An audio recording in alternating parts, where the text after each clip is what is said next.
Hi, my name is Max Sanders and I work for Microsoft as a Surface Specialist. Thank you for taking the time to view this video. The purpose of this brief video is to give you an overview into Microsoft's first-party Surface portfolio, talk through how your Surface portfolio can elevate the Office 365 experience, and fundamentally help you and your organization as you make a modern workplace transformation. You know, we talk about transformation a lot, but oftentimes we forget about hardware because hardware oftentimes gets thought about in a vacuum. What text and specs and speeds and feeds do I need at the lowest cost to run my applications? Well, what organizations are increasingly telling us is that there are more variables that come into play when looking at hardware because the employee experience and expectations are changing.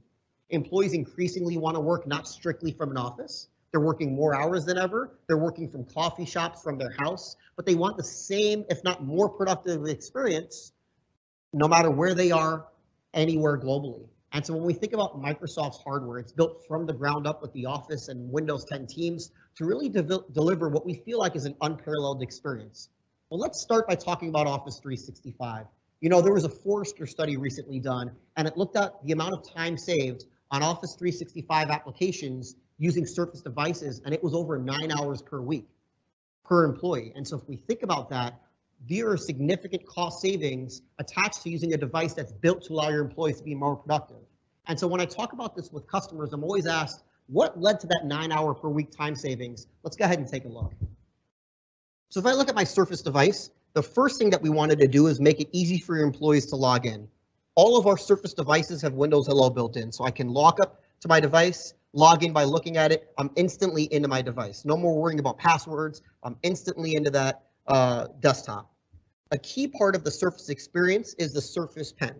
So with my Surface Pen, I can instantly go into my device and go to Pen Settings and program any 3 applications on my device to quick launch when I click on this top eraser. So in this instance, I program OneNote to launch when I click once, the Internet Browser Edge to launch when I click twice, and the Microsoft Whiteboard to launch when I hold down on the eraser.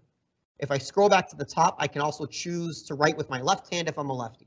And then I'm done. I can X out of this. Now, if I physically click once, it's going to launch OneNote. If I double click, it's going to launch my Edge browser. And if I hold down, it's going to launch the Microsoft Whiteboard application. Let's go back to OneNote. We wanted to make the note-taking process easier. We don't want you to have to take notes on a physical piece of paper, try to worry about transcribing that. We want you to get rid of all of that experience, do so digitally in a quicker, more secure manner. So if we look at my device, this is a Surface Pro, our flagship product.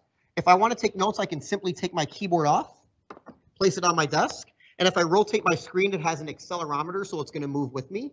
What I can do now is now hold this like a traditional piece of paper and start taking notes. Now, oftentimes when people use pens in the past on devices, they'd try to write with their hand above the screen, and no one's going to use the pen that way because that's not an organic experience. If you look at the top of every Surface Pen, there's a little gray tip. We want it to feel like ink is literally flowing from the pen onto the screen. And so for that reason, when you use a Surface device, put your hand on the screen right here, and it's only going to pick up the Surface Pen. The Surface Pen has 4,096 points of pressure. So if I want to do things like press harder to write darker, I can ease up to write lighter if I want. And if I flip my pen around, not only can the eraser quick launch my application, but it's an eraser. So I can put it on the screen and erase whatever I want to get rid of. Now, if we think about what I'm doing here, so let's say I've taken 5 pages of notes. What I can do now is towards the bottom of my Surface Pen, there's about an inch long gray bar.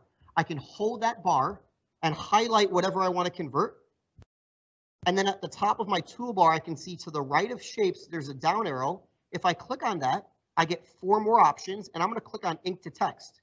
Now what it did is instantly converted my handwriting to a more readable font. I can now at this point keep it as a OneNote document.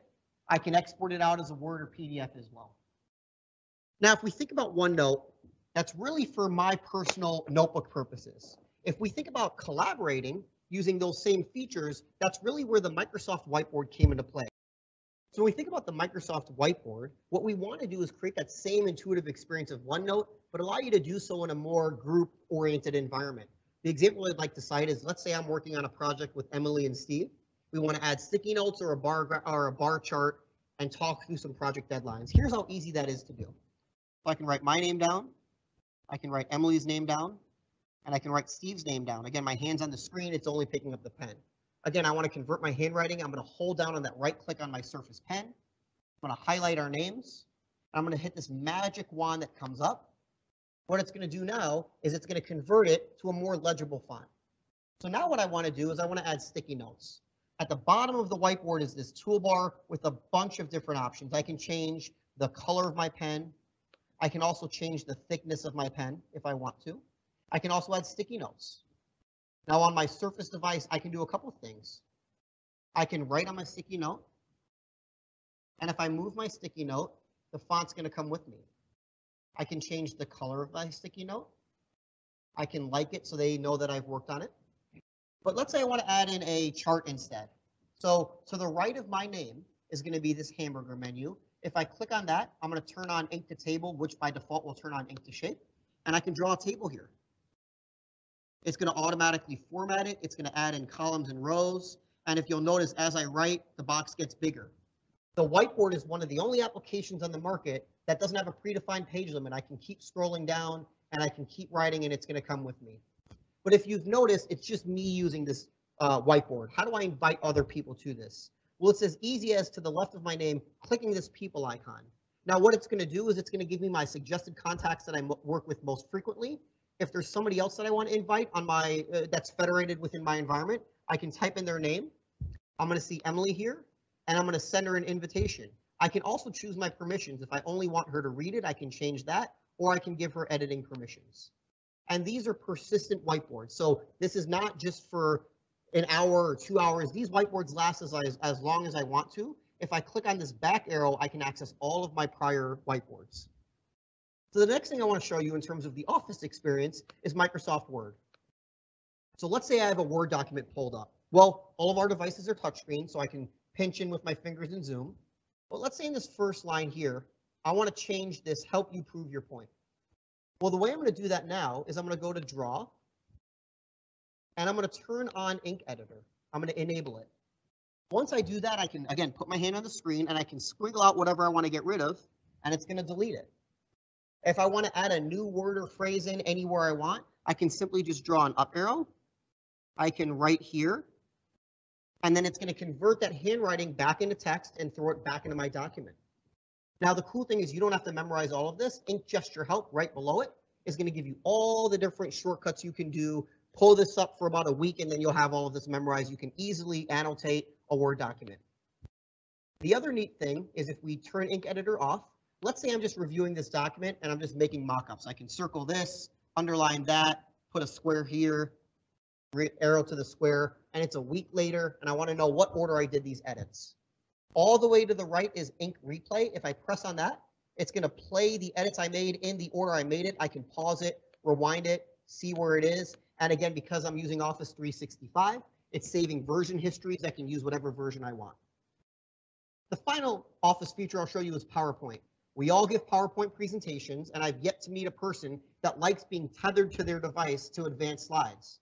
And I also feel like when you task somebody else with that, they can never quite get when you want to move a slide forward or not. And the good thing is with the Surface Pen, that's not a problem anymore. So when my Surface Pen's connected, what I can do now is click on my pen once, and it's going to move slides forward. So I can be walking around the room. I can click on my pen. It's going to move slides forward. That's the Forrester study that we were referencing in terms of time saved. If I hold on my pen, it's going to move slides back. So that's a quick overview of how our Surface device can really elevate the employee experience. Now, what I want to end with is our Surface line of devices. So if we think about our Surface line of devices, we feel like we really have a use case for every kind of user, whether it's the ultra mobile user that wants the Surface Go. This device weighs 1.1 pounds with the keyboard. It's still running full Windows 10 Pro with LTE connectivity that can be connected from anywhere using my Surface device, to our flagship product, which is the Surface Pro 7. The biggest change we've made on the Surface Pro 7 versus prior iterations is we've added USB-C. We've moved to 10th generation processors, which gives you fast charging, 0 to 80% in under an hour, all-day battery life, to our Surface laptops and Surface Books. For those users that want a traditional laptop clamshell in a super sleek form factor, the Surface Laptop 3 only weighs 2.8 pounds for the 13-inch. The 15-inch only adds about 0.6 pounds, and it gives you a bigger screen. But the unique thing is that everything I showed you today is true across our product stack. So if you have more questions, please reach out to your Microsoft account team and your Surface specialist. Thanks for taking the time to view this video.